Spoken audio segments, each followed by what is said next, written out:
ex consejera jurídica de la Presidencia de la República con el presidente López Obrador, María Estela Ríos González. Ella actualmente es candidata a ministra de la Suprema Corte de Justicia de la Nación. Ya la habíamos entrevistado hace unas semanas y ahora nuevamente nos acompaña la doctora y nos da mucho gusto recibirla para hablar justamente ya de lo que sería el cierre de las campañas. Estamos ya a unos 10 días de esta elección judicial tan importante. Bienvenida, doctora, buenos días. Buenos días. Bueno, una aclaración. Soy maestra, no doctora. No quiero que luego vayan a decir que ando usurpando títulos. Entonces, con esa aclaración nada más, y me da mucho gusto estar con usted, Nancy Flores, y también con el doctor Aníbal. Entonces, estoy a su disposición. Maestra, bueno, ya nos hace la aclaración, decimos que fue un error de nosotros no haber corroborado este grado académico, pero bueno, ya saltándonos pues este momento que claro es importante porque luego se agarran de cualquier cosa para desprestigiar y más con la experiencia que tiene usted, maestra, de cómo se las gastaron en el gobierno del presidente. Claro, pues justo para consultarle cómo vamos en el cierre ya de estas campañas. Estamos a 10 días, sabemos que el 28 de mayo será el último día que se podrá hablar de estas candidaturas y también de convocar a los ciudadanos, a las ciudadanas, pero ¿qué momento estamos viviendo ahora con esta elección judicial? Bueno, le voy a platicar de mi experiencia, cómo lo he vivido. Creo que ha sido muy interesante, muy importante, porque inclusive para mí, que pues he sido litigante y he tenido contacto con trabajadores y sindicatos, ha sido muy importante darme cuenta de esa relación necesaria que hay que hacer con la ciudadanía. A mí me ha permitido entender las inquietudes de las personas, sus necesidades, su sentir respecto de lo que es la justicia y de cómo esperan que sea la justicia. Y para los ciudadanos también ha sido muy importante darse cuenta de que ahora juegan un papel fundamental en la elección, que hoy ese poder o ese derecho que estaba concedido a unos cuantos, ahora se concede a toda la ciudadanía. Y la gente está adquiriendo esa conciencia, está adquiriendo la conciencia de la importancia de este proceso y de la importancia de votar y elegir a sus candidatos.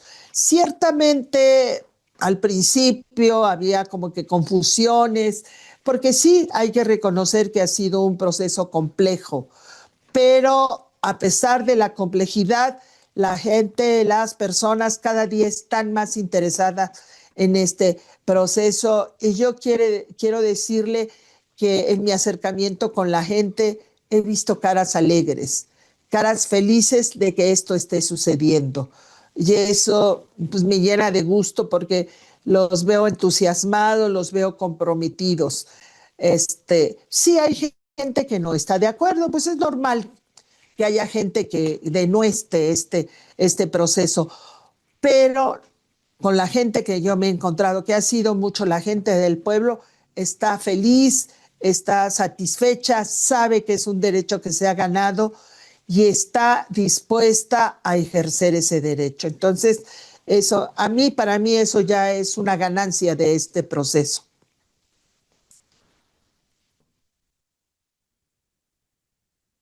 Importante de este proceso ha sido el actuar de las distintas instituciones que están encargadas precisamente de la elección a este Poder Judicial. Preguntarle ahí cuál es su análisis respecto a estas instituciones, particularmente el Instituto Nacional Electoral. Hemos visto que han ido cambiando las reglas conforme avanzó todo el proceso y después todavía durante la campaña fueron modificando las reglas. En esta parte, ¿cuál es su análisis con respecto a esta modificación de las reglas por parte del INE? ¿Cómo ha sido también esto en su experiencia ya como candidato? Bueno, quiero decirles que sí entiendo que para el INE y para todos nosotros en general, este proceso haya tenido que irse construyendo, porque es algo nuevo, es algo novedoso, es algo a lo que no nos habíamos enfrentado. Esta no es una elección de partidos, es una elección de personas. Sí encontraría yo ciertas debilidades que al parecer se fueron superando. Qué bueno que así haya sido. Ciertamente sí, quiero decirle por lo menos, para mí sí ha sido complicado este proceso, en muchos sentidos. Primero, pues la idea de ir y hacer campaña como si uno fuera político, que uno es fundamentalmente abogado, no en el plano político de ir a hacer propuestas o ofertas o promesas, sino en el sentido de, pues, lo que yo les digo y lo diré siempre, ¿cuál es mi compromiso? Pues hacer cumplir el artículo 17 constitucional. Y con eso, para mí, la garantía de que vamos a cumplir con esos principios que están allí es válido. Entonces, sí ha sido un proceso tortuoso de parte del INE, del INE que ha ido ciertas restricciones a otras restricciones y ha ido cambiando de posición. Yo quiero entender que es por lo nuevo, porque no habían enfrentado este proceso.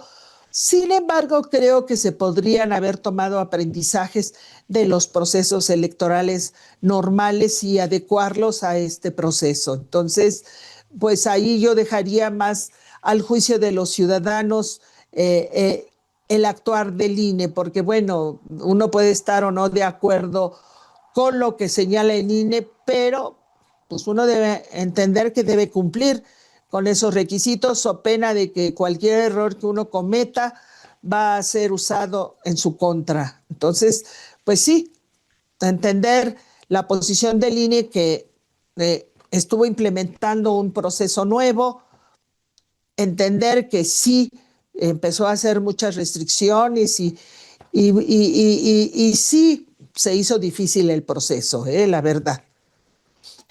Y maestra, bueno, usted es muy generosa con el Instituto Nacional Electoral de decir quizá por lo novedoso de la situación de esta elección, pues que nunca hemos vivido, que por supuesto no tiene participación los partidos políticos y que además es inédita en el sentido de que pues jamás en ningún país del mundo se ha democratizado de tal manera el poder judicial. Desde nuestro punto de vista, pues claramente hubo incluso un intento de sabotaje, sobre todo esta ala conservadora que aún se mantiene con muchísima fuerza en el Consejo General de este Instituto Nacional Electoral, pero después superando también este tema, maestra, preguntarle sobre sus propuestas. Es importante que nuestra audiencia conozca pues sus propuestas para determinar nuestros votos. Hay que saber qué es lo que nos están proponiendo y también aprovechando su experiencia con esa Suprema Corte de Justicia de la Nación corrupta que tanto le hizo daño a este país en el proceso de transformación. Usted vivió de primera mano muchas de estas acciones de la Corte, incluso también el diálogo que era muy difícil con esta presidencia de Norma Piña. No que nos personalice cómo fue este trato con la Corte, pero sí que nos diga, pues a partir de esa experiencia, qué se necesita de esta nueva Suprema Corte. Bueno, yo creo que sí fue una experiencia complicada.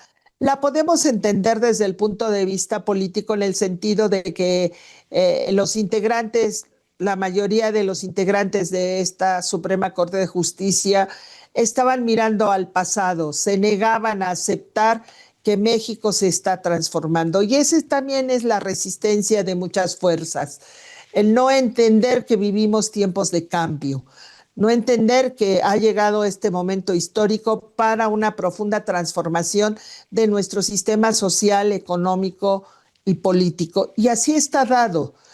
Y desde luego también entender que frente a esas transformaciones hay resistencias que podría uno estimar, pues se dan, ¿no? Y si son buenas o malas, la historia estará juzgando.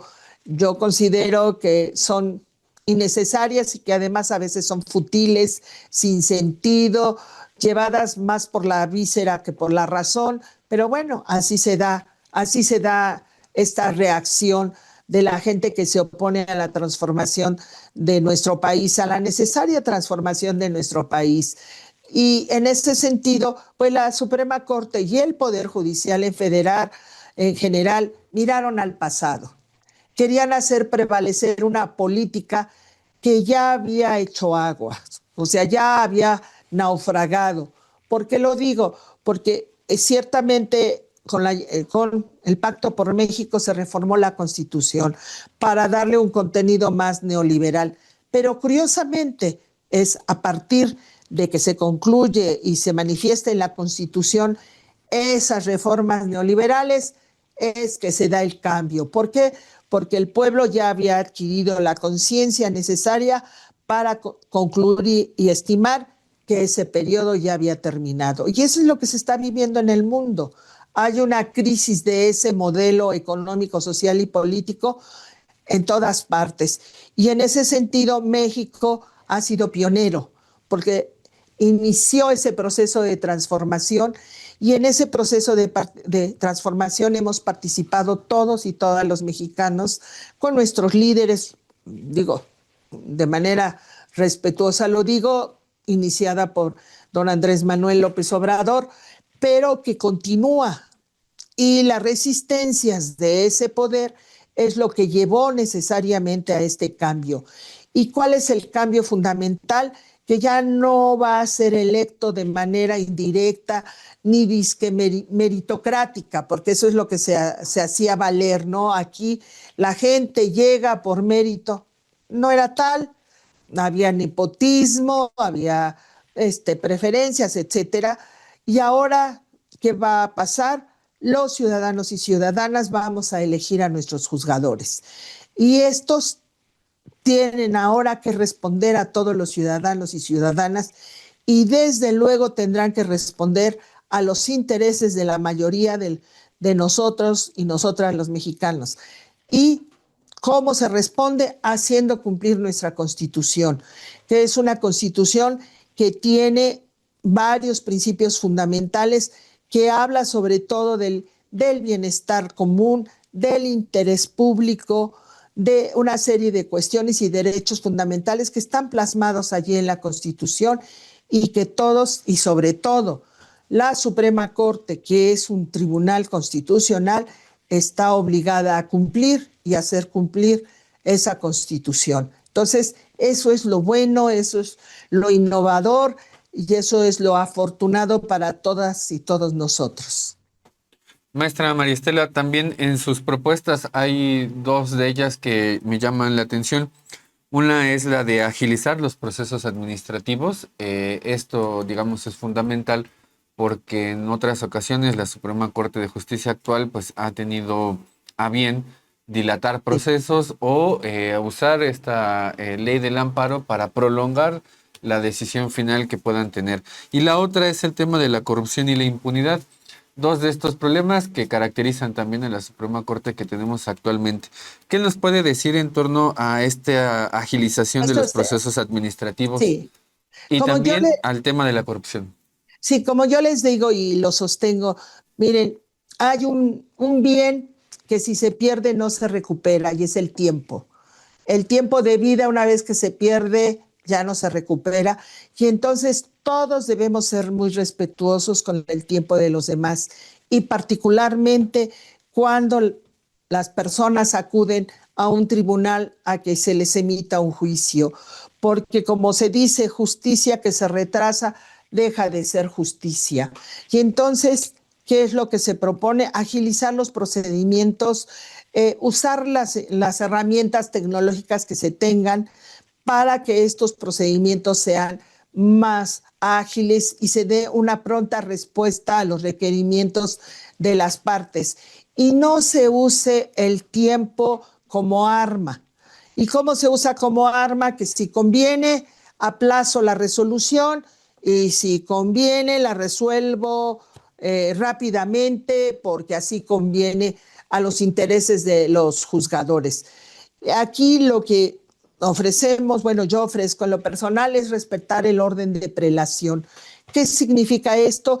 Que conforme vayan llegando los asuntos se vayan atendiendo y no que algunos se guarden en el cajón del escritorio y otros se resuelvan según convenga o no alguna de las partes. En ese sentido hay que ser imparcial y hay que respetar el tiempo de los asuntos y también disminuir, responder rápidamente a los requerimientos de las partes y no dejarlos allí que se tarden meses y hasta años para estar resolviendo un recurso, una reclamación, porque eso, como ya lo digo, justicia que se retrasa deja de ser justicia.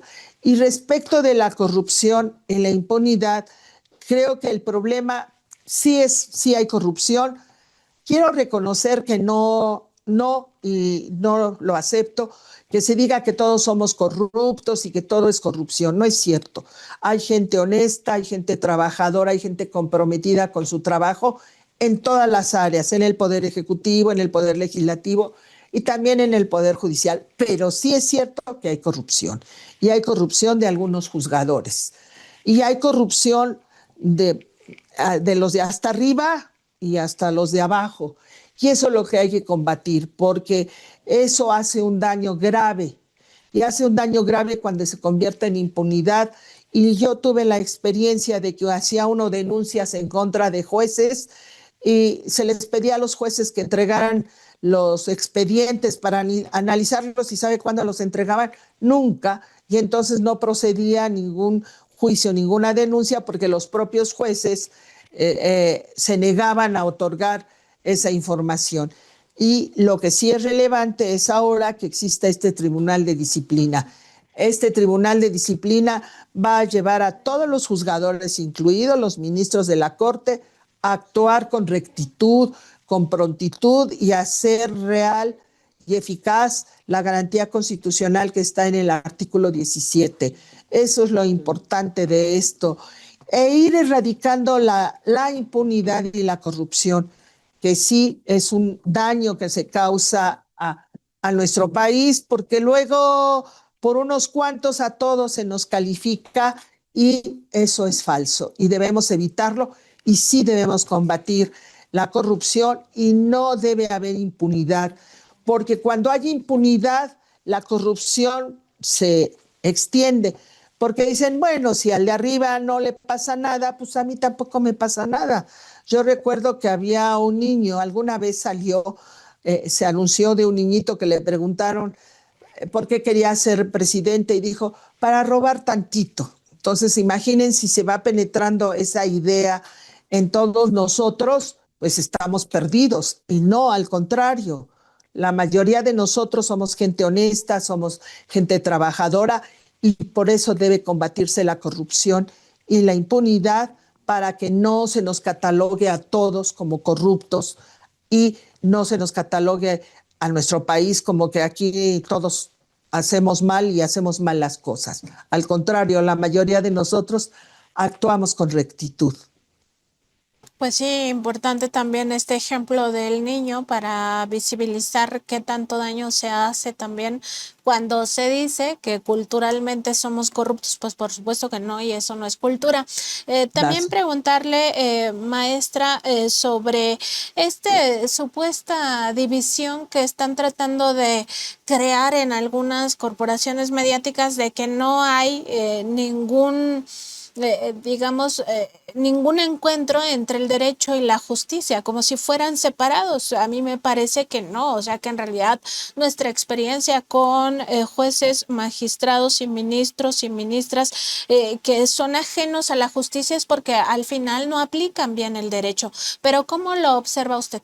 Sí, a ver, yo creo, por eso yo hago énfasis en cumplir con la Constitución, porque ahí está el conjunto de derechos y obligaciones para todos los mexicanos y mexicanas. Por ejemplo, tenemos el derecho a la salud, el derecho a la vivienda, el derecho a la educación, pero por ejemplo también tenemos la obligación de contribuir al erario. Entonces son conjuntos de derechos y obligaciones.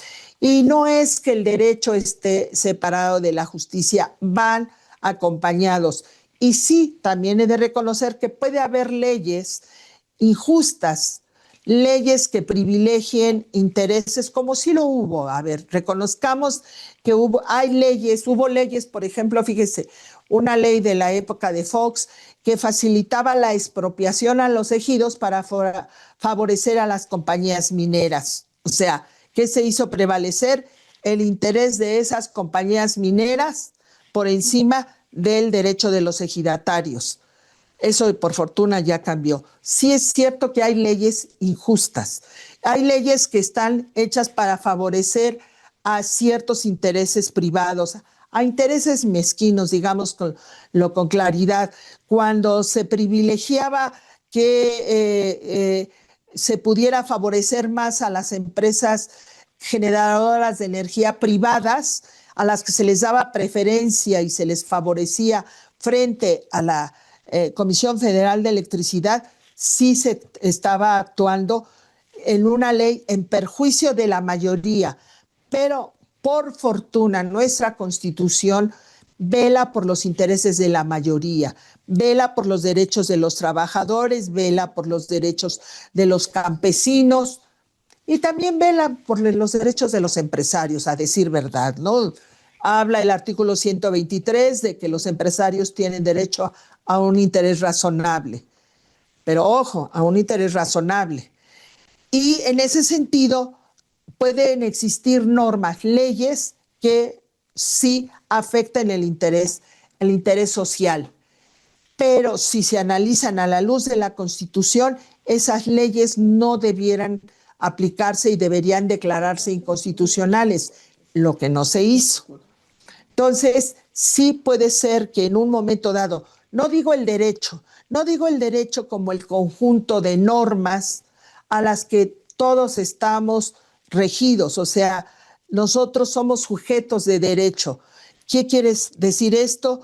Que tenemos constituida una esfera jurídica con derechos y obligaciones y forman parte de nuestra vida cotidiana. Yo les digo, bueno, el que un semáforo esté en alto nos obliga, que esté en semáforo rojo nos obliga a un alto. Eso es derecho, porque es un conjunto de normas. El que seamos padres, trabajadores, maestros, etcétera, nos da un conjunto de derechos y obligaciones. Ese es el derecho. Y el derecho es sumamente importante porque es lo que permite la sana convivencia, es lo que permite que todos tengamos claro cuáles son los derechos y cuáles son los límites de nuestra actuación frente a los demás. Y en ese sentido, sí diría yo, a veces hay leyes injustas y en ese sentido, si son leyes que van en contra de lo que dice la Constitución, debe prevalecer nuestra Constitución. Por eso mi compromiso fundamental es cumplir y hacer cumplir la Constitución, porque desde mi perspectiva jurídica considero que nuestra Constitución tiene un conjunto de derechos y obligaciones que tienden a ver por el bienestar general, por el bienestar de todos y cada uno de nosotros, aspiración legítima de todos y cada uno de nosotros, mexicanos y mexicanas. Claro, y también ahí es no solamente hacer valer la Constitución, sino también hacer valer esta cantidad de derechos y de garantías que están consagradas en esta Carta Magna que tenemos actualmente. Para ir cerrando esta entrevista, maestra María Estela, ¿algún comentario, algo con lo que quiera cerrar esta entrevista que sea importante también para este momento y sobre todo para que la audiencia de Contralínea conozca más sobre su perfil? Bueno, ¿qué quiero decirles? Sobre todo, a qué quiero invitarlos una vez más a que todos y todas vayamos a votar. Nos hemos ganado un derecho y debemos ejercerlo. Y debemos también entender que eso implica una gran responsabilidad para todos nosotros. Y bueno, decirles de mí que soy una gente seria, comprometida, me gusta, amo mi profesión y la he puesto a mi juicio al servicio de las mejores causas del pueblo. Y créanme que me siento muy orgullosa de haberlo hecho. Y quiero seguirle haciendo no con la soberbia de, uy, vamos a hacer grandes cosas, no, con la humildad de saber que puedo aportar un granito de arena más para la construcción de este nuevo México en la que estamos participando todos y todas. Y eso me llena de satisfacción y me llena de contento. Y si decidieran votar por mí, les recuerdo que soy la número 26 y que si votan por mí y salgo electa, soy mujer de palabra y cumpliré mi palabra y haré honor a ella de hacer justicia. Pues ahí está, maestra número 26, la maestra Estela Ríos, pues justamente para abonar a toda esta perspectiva de que, claro, se puede ejercer estos cargos desde la honestidad, desde la rectitud, sin corrupción y sin nepotismo y sin caer pues en todas estas malversaciones del servicio público que ya hemos visto muchísimo en la Suprema Corte de Justicia de la Nación. Le agradecemos mucho, le deseamos una feliz tarde y sobre todo pues reiteramos esta invitación a que todos salgamos a votar el 1 de junio. Maestra, que pase muy buena tarde. Muchas gracias, Nancy. Me ha dado mucho gusto saludarlos y estar con ustedes. Es un honor para mí.